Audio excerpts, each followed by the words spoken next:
When I was your age, I had a problem. Everybody wanted to know what I was going to do with my life. And what was clear to me when I was your age, I wanted to be a force of positive transformation in the world. And yet, I couldn't figure out how to do it. I want to tell you a story about my first trip to Russia. It was 12 years ago. It was the summer of 2001. I was in high school. And it was a really hot summer here in Moscow.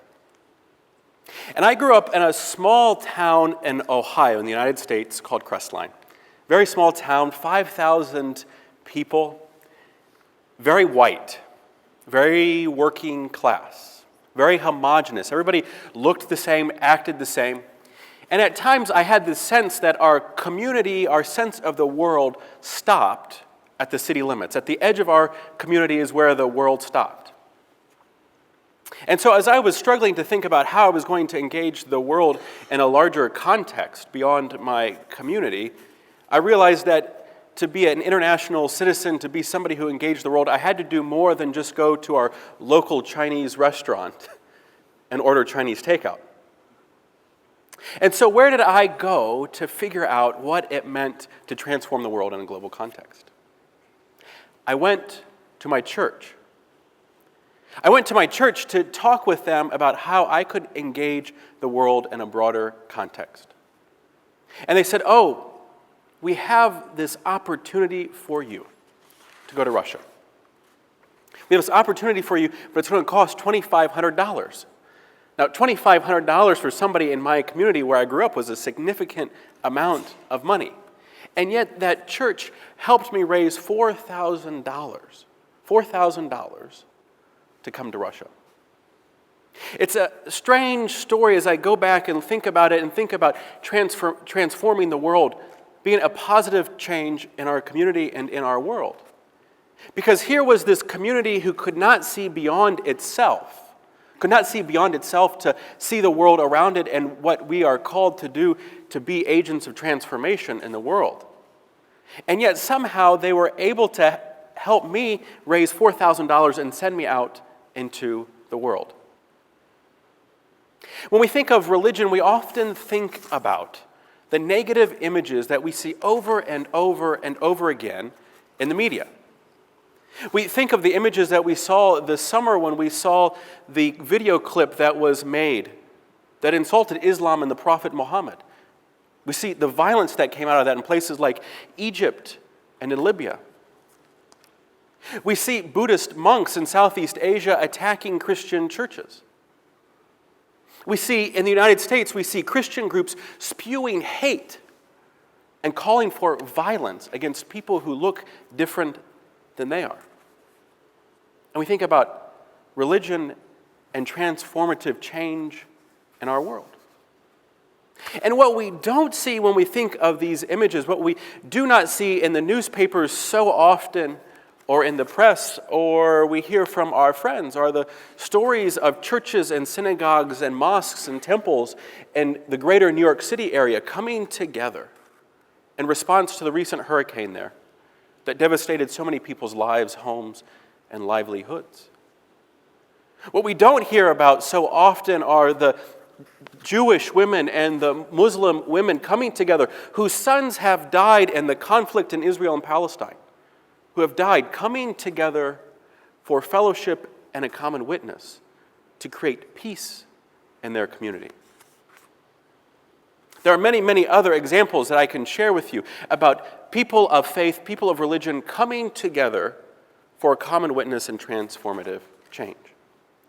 I want to talk with you a little bit about why that is, why it seems easier for people of faith to do these kinds of things.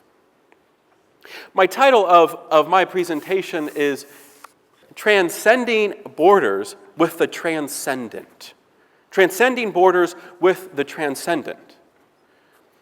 For people of faith, it is quite easy for them to transcend boundaries. First of all, because when you are somebody who's a person of faith, you believe in things that are transcendent. And what I mean by things that are transcendent, I mean things that are beyond our human existence, beyond space, beyond time.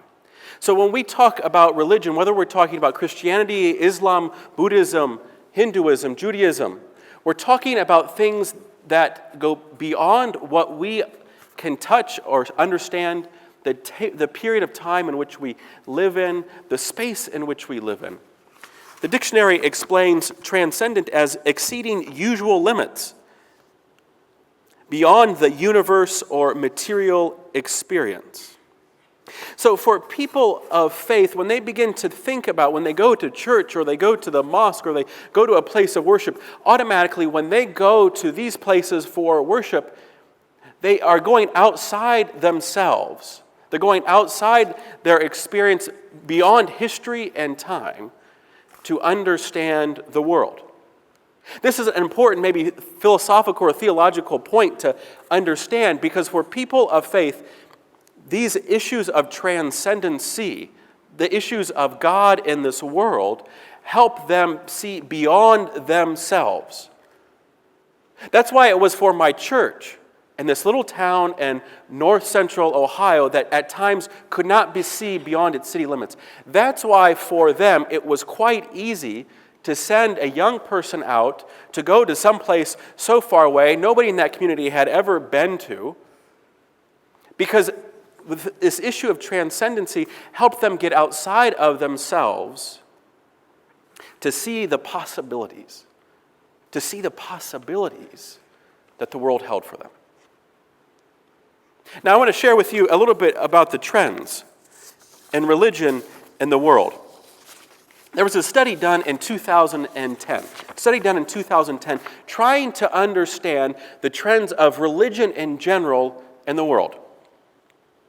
And what they found out is that there are millions of communities, religious communities around the world. 33% of the world belongs to Christianity. They're Christians. 33%. So that meant if we put 3 people up here on stage, visualize it, 3 people up here on stage, one of them was going to be a Christian. If we put 4 people up here on stage, one of them was going to be Muslim. 25% of the world is Muslim. And when we think about transcending borders, when we think about transformative change in the world, we also think about the networks in which we can employ to do transformative work. Here are the places with the largest populations of Christians in the world. Top 10 places: the United States, Brazil, Russia, China, Mexico, the Philippines, Nigeria, Democratic Republic of Congo, India, and Germany. Have the top 10 largest Christian populations in the world. Now think about it. If you want to create positive transformation in the world, you're going to think about the networks in which you can employ to do transformative work. Now here are the top 10 largest places. Every continent in the world has one country with the largest Christian population in the world.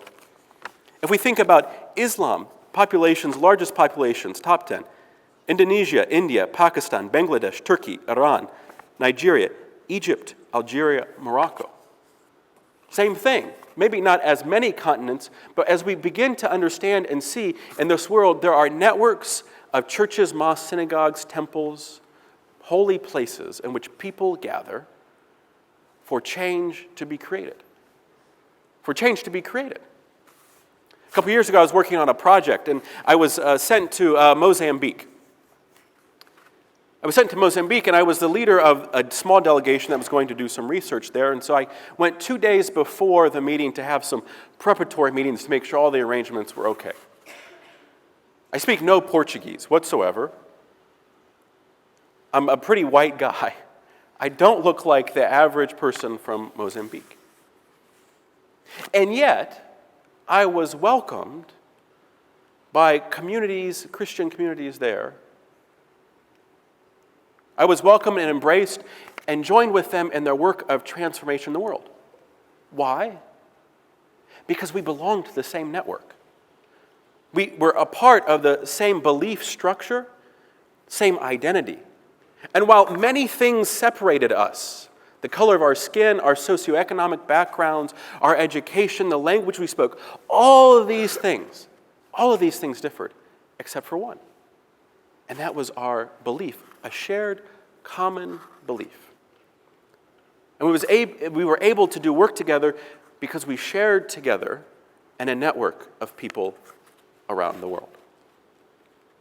The other point I want to share with you is to think a little bit about what Holy Scriptures, holy texts, say about the work of transformation and why that is important for people of faith coming together to do transformative work in the world.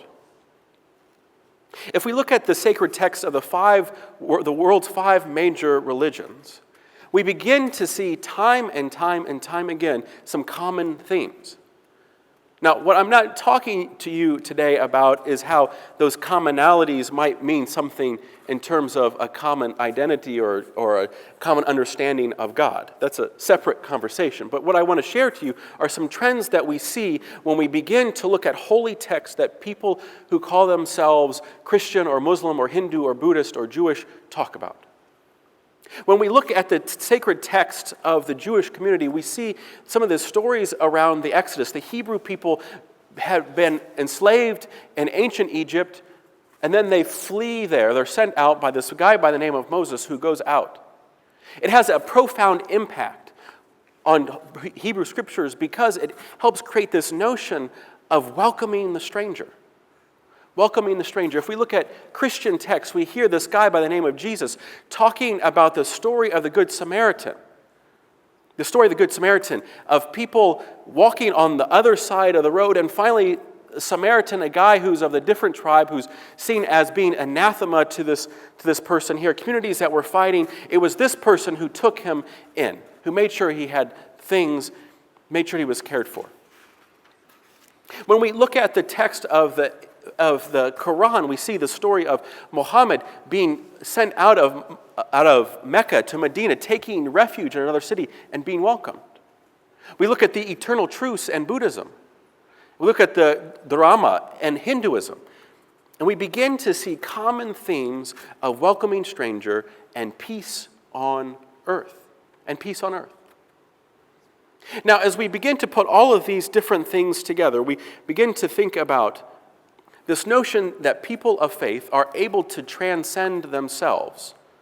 It helps them to build this imagination. It helps to equip them with this imagination because it's not only what's in front of them that they're able to understand and see and experience, but something that is beyond them. As we begin then to think about then the global networks in which communities are integrated in, sometimes they're denominations, sometimes they're councils, sometimes they're shared common belief structures. And when you begin to put that together then with this notion that our sacred texts call us to do work of positive transformation in the world, you have something that begins to be quite powerful. You have something that begins to be something, some type of network, some type of system, some type of positive force for change in our world. Last week I was in a meeting. I gathered with other leaders from different religious traditions. We gathered together, we were in a big room, and we gathered together to talk about issues of refugees and internally displaced people, and what was the response from the religious community going to be in the 21st century. What was the response? One of the things that I'm not quite sure why it was profound, but as I look back on it for me, what the thing that was most profound at the very beginning was that people, as we were sitting together, I was sitting beside an imam and an Orthodox priest and a Catholic priest and a Buddhist monk, and we were sitting there, and I scratched my head, and the first thing that came to me was, these people are all very different from me. Come from different places, we have different religions, we have different languages. And yet what we came together to do was to talk about a common issue. And that each circumstance was different and unique. But while each circumstance was different and unique, we all had this notion of transcending ourselves, global networks to employ in our work, as well as the theological basis, the Holy Scriptures and texts that call us to do work, positive transformation in the world. And so we came together to talk about what our common witness would be around issues of refugees and internally displaced people. As you think about how you're going to create transformation in the world, I would encourage you to think some about the role that religion plays in this world. The role that religion plays, we have seen it being misused and misappropriated for many violent things in this world. But if you take some time and you think about what the texts actually call people to do, religious adherence, what it calls them to do, and you think about the networks in which people are integrated into, and you think about the ability, the imagination that is created to help people of faith move beyond themselves, then you'll see that religion is quite powerful in creating positive transformation in this world. Now, some of you are familiar with this effort, this global effort around malaria, right? It's really popular right now to buy bed nets, to think about malaria medications, to think about how the world's going to respond in places, particularly like Africa, where malaria kills millions of people every year. And what was interesting for me is that a group like the United Nations Foundation, who were some of their very first partners in this project, some of their very first partners were churches. They were not other NGOs, not other secular organizations. It was churches. Because religion has the power to create transformation. It has the networks. It has the theological grounding. I hope that you will think about how religion can continue to play a transformative role in our world as we think about doing good here in Moscow and around the world. Thank you.